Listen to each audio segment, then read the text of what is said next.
The Fidelity Pension Company has assured the non-academic staff of the Maryam Abacha American University of Nigeria, MAAUN Kano, a prompt payment of their pension, saying that they will start getting their pension within 3 or 4 weeks of retirement.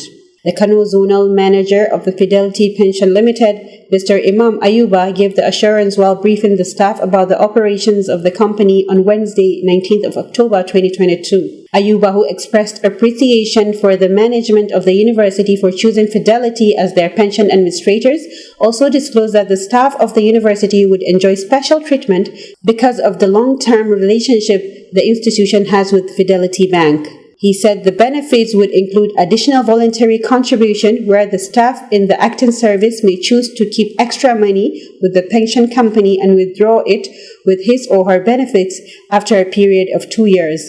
Ayuba, who took time to explain the process involved in pension activities, stressed the need to register with pension companies for easy access and safety of their contributions. Earlier, before addressing the staff members, the zonal manager had briefed the management of the university on the operations of the pension company. Those present at the occasion were the President of MAAUN, Professor Dr. Muhammad Israr, Vice President Administration Dr. Habib Awais Abubakar, and Vice President Finance Mr. Abdurazak Kayode, among others.